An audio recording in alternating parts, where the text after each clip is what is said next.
everybody immediately thinks of climate change. They immediately think of air pollution, water pollution. Environmental law is a little more specific than that. I'm going to refer back to something we've talked about before on sources of law.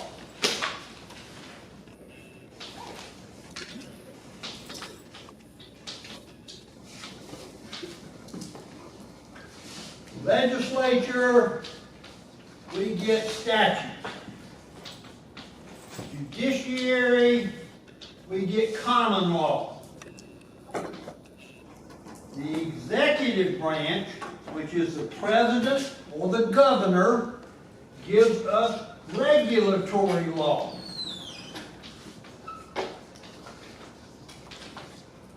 Environmental law is regulatory.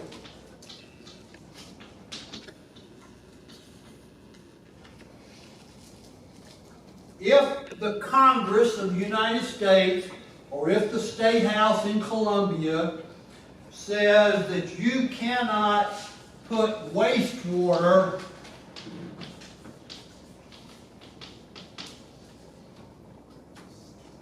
in a stream.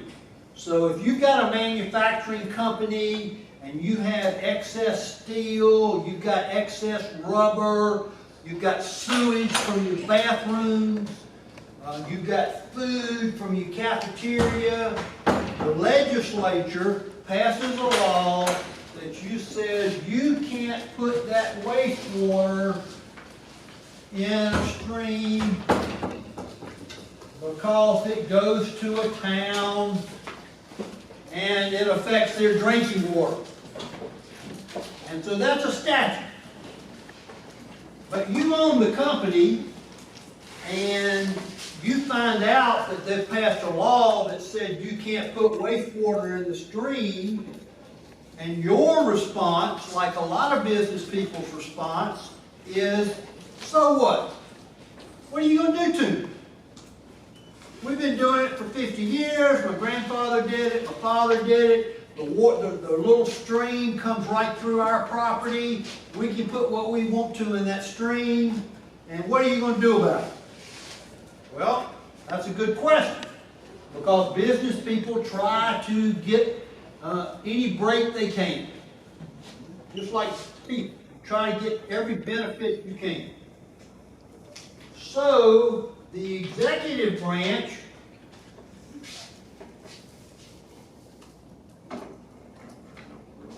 has the Environmental Protection Agency,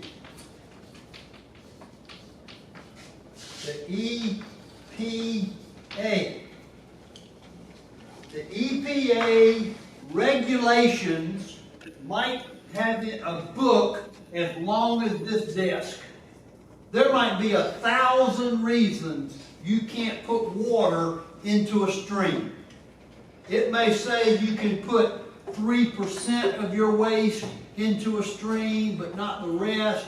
It may say you can put your wastewater from the cafeteria in the stream, but not your sewage. There are just 100 regulations as to what you can and can't do.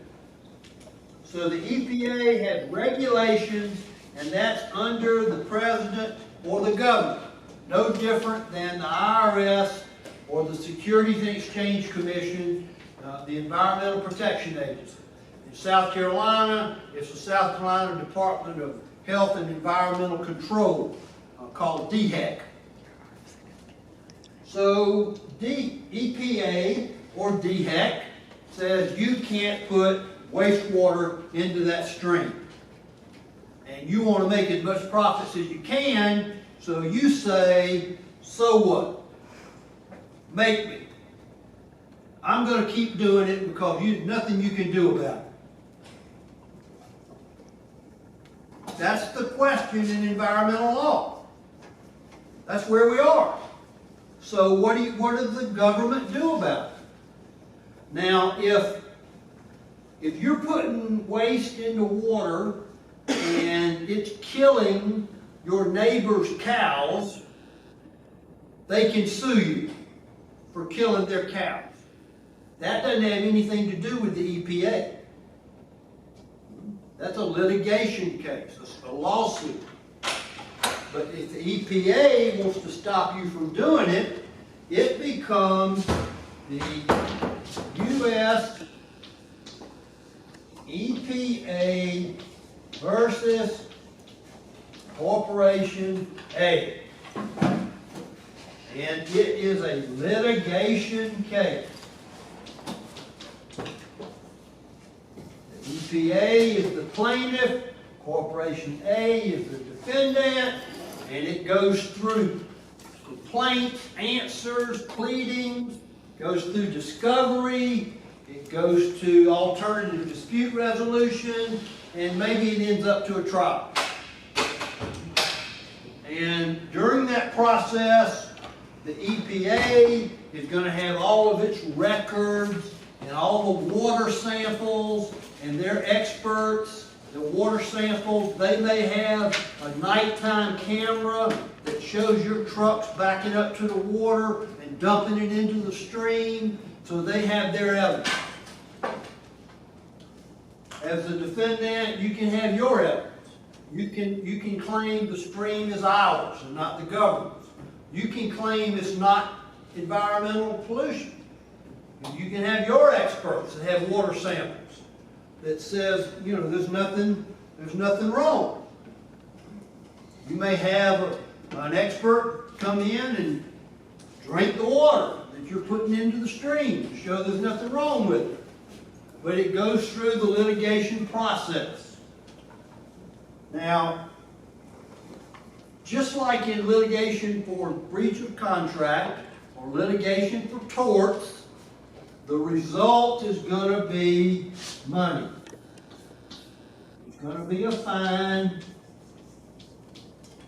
and you have to stop putting waste in the water. So environmental law is really, really simple because it is the government versus the corporation, and it goes through the litigation process. But there's got to be more to it than that. Well, there is. What if this statute that says you couldn't put wastewater in the stream, what if it said it is a crime to put wastewater in the stream? Then you have not the EPA, but you have the U.S. government versus Corporation A. You don't put corporations in jail. But Corporation A is the defendant. They're charged. You go through the Fourth Amendment, you go through the Fifth Amendment, you go through plea negotiations, you go through a trial, and they usually end up paying a fine. If it's a terrible, terrible pollution, the judge may make the corporation stop operating. They can make the corporation fire some of the people that were in charge of the environmental. There are various things that can happen in a criminal trial. But the process of the U.S. versus Corporation A in an environmental law crime is exactly the same as if it was an IRS non-payment of taxes. If they want to come in and seize your sewage, they got to have a warrant for it, just like if they want to come in and seize your books and your computers. The litigation is remember, not a crime. The litigation is plaintiff and defendant and complaint and answer and the whole litigation process. Now, the legislative statute for the wastewater, it may be 100 things that are environmental sensitive. Right? You can't put up a power line that kills rare birds. You can't have air pollution of a certain density. There are all kind of EPA regulations that allow what you can and can't do as business. What I want to make sure that you understand is, even though it's a big deal that birds get killed, even though it's a big deal that somebody's water supply is polluted, the result and how you get to it is the same as a tort or a breach of contract or a DUI. Okay, the process that you go through. Now, there may be people out there, 100 people out there with signs protesting against climate change and not letting your employees get into your fence because you're polluting the environment, and that's a separate issue. That doesn't make it more important than anything else the government tells you you have to do. You got to pay taxes, you got to have clean water, you got to have clean air. Okay, you got to hire and fire non-discriminatory. Business law, just because it's a hot topic, just because the environment's a hot topic, doesn't mean that the process isn't the same.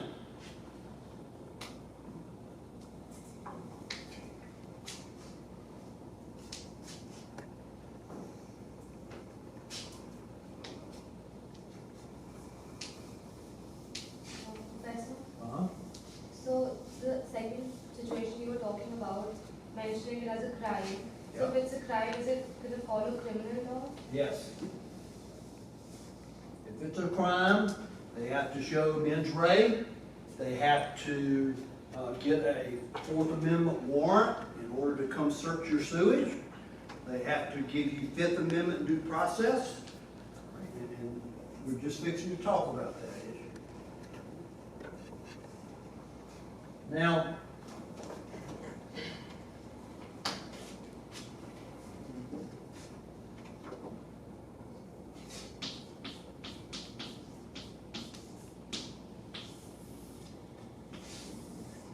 Fourteenth Amendment, to remind you, does two things.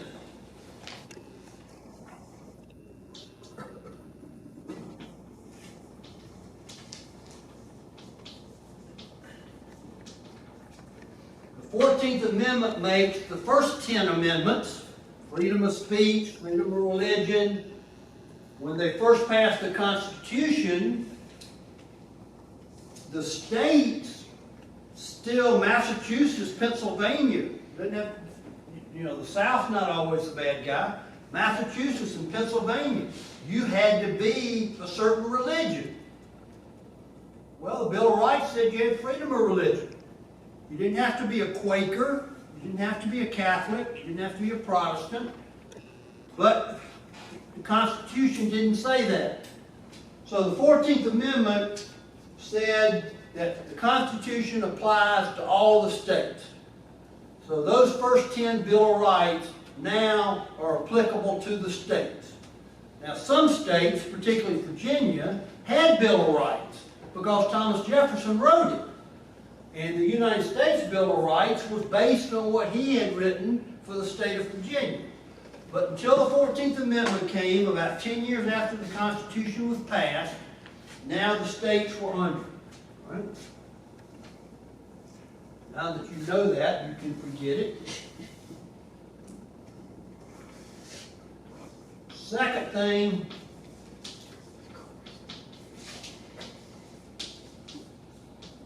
is due process. What does due process mean? Fair. Fair. Fair.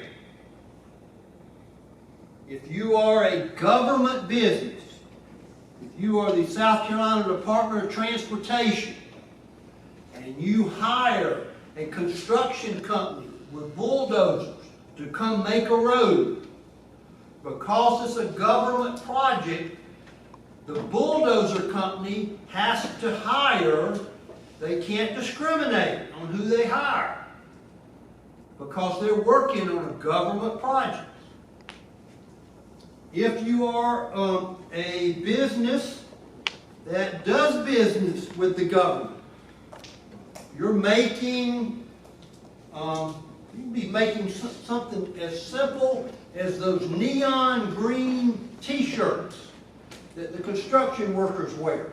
You can be making those neon green, those neon orange t-shirts. If you're selling them to the federal Department of Transportation or the state Department of Transportation, you then become a government associated business.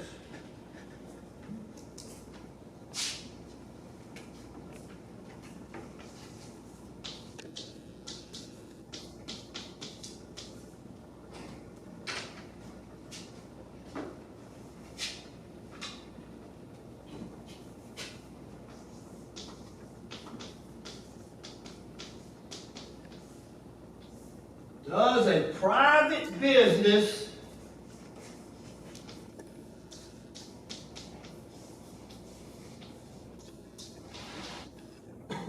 have to give due process to its employees and its customers? And what does that have to do with environmental law? If your company is polluting the water or polluting the air, and you call the government and say, my company is breaking an EPA regulation, you are protected under what's called the Whistleblower Act. You can't be fired for turning somebody in if they're doing something wrong. But let's say you're asked to drive the dump truck that dumps the waste into the waterway, and you refuse to do it. You know, I'll mop the floors, I'll work on the machine, I'll be an IT person, you can teach me accounting, but I'm not going to dump waste in the water. I live in that town 10 miles away. I want my water to be clean. I'm not going to do it. Well, every business nowadays has a mission statement.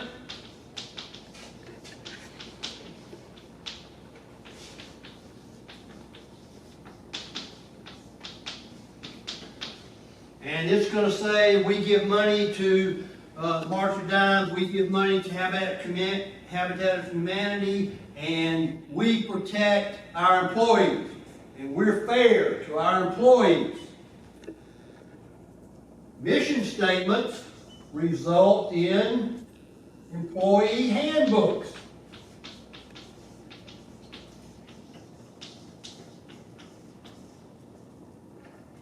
I wrote the employee handbook for the Newberry College Athletic Department 7 years ago. I wasn't even a professor.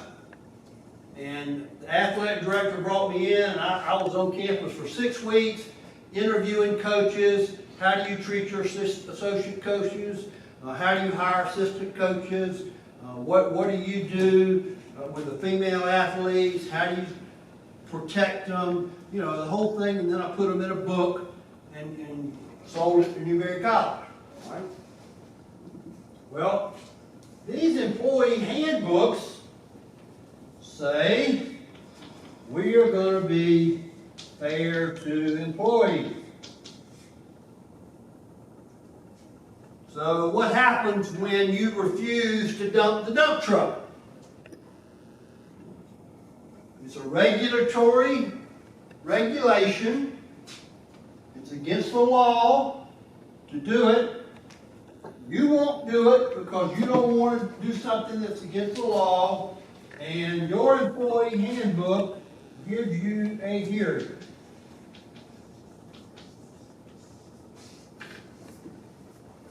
And you go to that hearing, and you take your lawyer, and due process. What do you get with due process? You get a lawyer. You get a right to see what the charges are against you. You get a right to talk to witnesses against you. You You get to have your own witnesses. You get to have a fair hearing. You don't have to testify against yourself. They can't come in and raid your house. So there's certain things, protections under the due process. Well, you've got a hearing at a private business. When you go to that hearing and you take your lawyer and you take the other people that work on your shift that said, we won't dump it in the water either, and you show up with your lawyer and you show up with your other witnesses, and the CEO is sitting on the other side of the desk and says, your lawyer has to leave. I don't want to hear from the witnesses. This is between me and you. And here's a picture from our camera that's open 24/7, and it shows you not dumping in the water, not dumping the waste into the water. Is that you or not? Do you refuse to dump the water, do what you're told? Your supervisor is telling you, or you're refusing to do what your supervisor tells you, you're fired. Now, does this hearing have to have due process under an EPA regulation? Does the 14th Amendment apply to that hearing? Who says yes? Who says no? Right.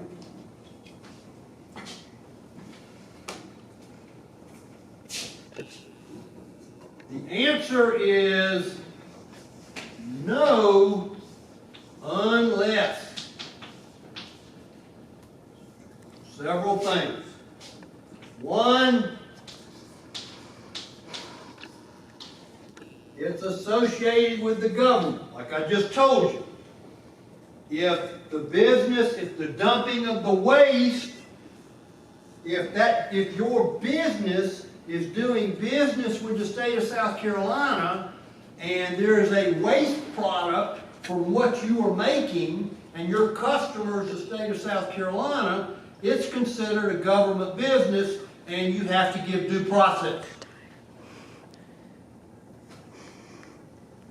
Unless, two,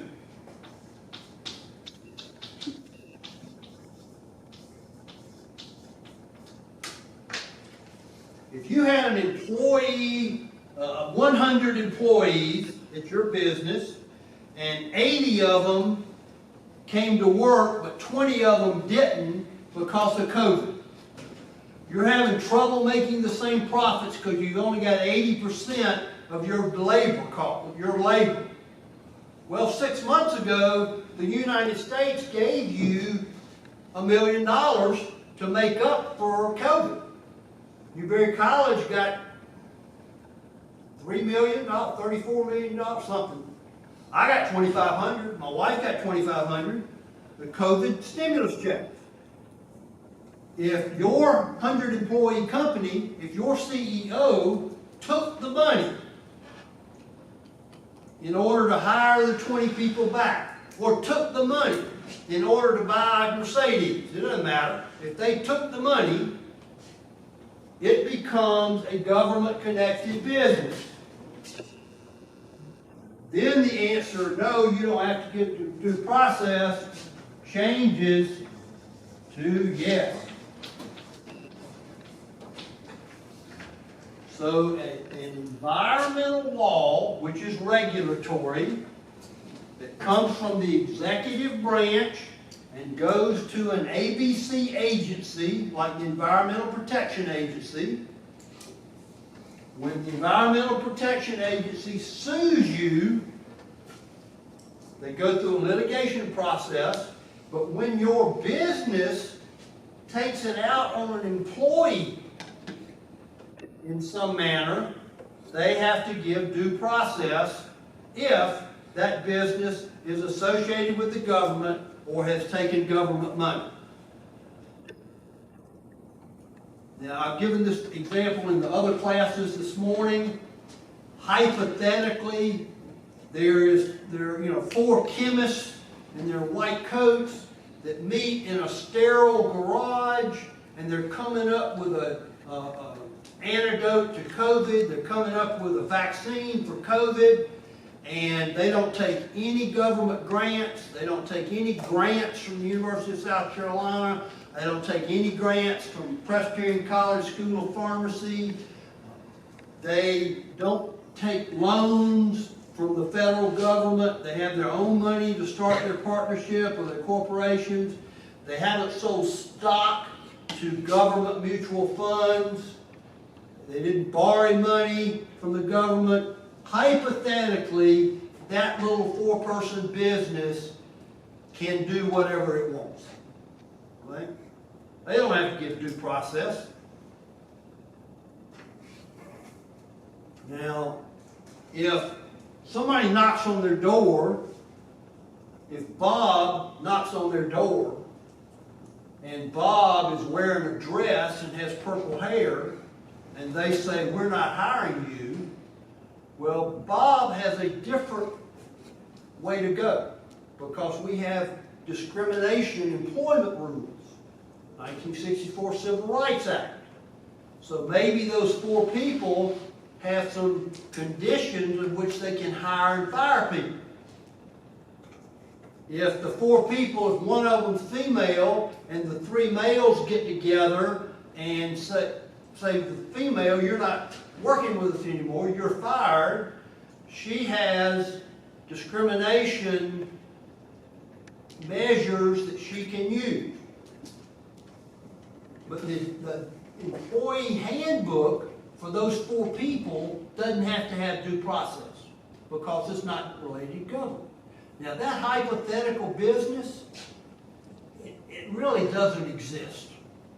Okay, can't think of one that actually exists. Because you can say you're a private business, but the police protect your land. You get power from the state power company.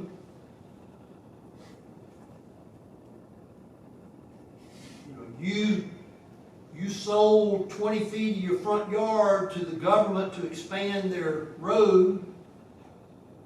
It's almost impossible to not be connected to the government in some way. Taking COVID money is an easy example. That's an easy example.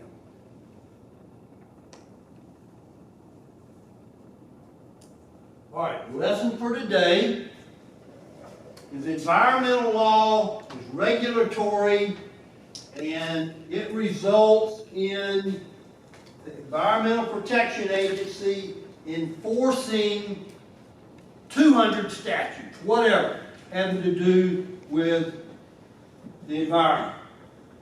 And if there is a violation, it goes into litigation or the criminal process. If the business itself is violating the EPA and it's affecting employees, they get due process.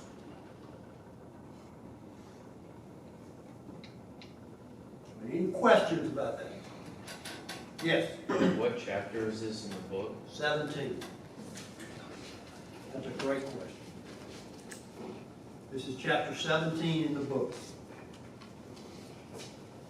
One of my best friends is the #1 environmental lawyer in the country. He lives in South Carolina, but he travels around the country helping corporations with environmental cases. I love this story because it's true and because it involves my friend. But he was hired by a steel mill in Texas, and they were making steel products for oil companies, oil rigs. And the small town where the steel company was trying to get it shut down because the pollution coming from the two smokestacks in a steel mill, the smoke that comes out contains little pieces of steel, okay? It's like that yellow chalk on my hands. And they were trying to get the steel mill closed, even though it employed 500 people. We don't want you doing business in our town. The owners of the steel mill wanted to stay there. And they brought my friend in and said, help us solve this problem. Put on the top of a smokestack that captures the particles of steel and sends it back down where it can be reused, remelted. Not a lot of it, but it's enough to stop that pollution. In addition, he told them, you need to plant 35,000 trees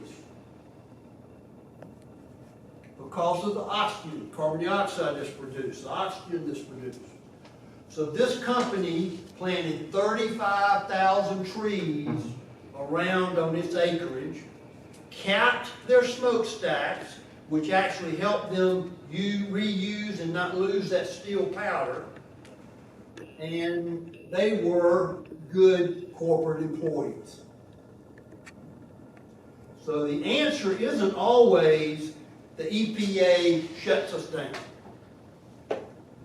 Good business people find a way in environmental law to make it work. Okay? In the wastewater, maybe you build a pond on your site that filters the waste. In the air pollution, you put a cap on your smokestack. If you're worried about climate control, you use propane for your trucks instead of gasoline.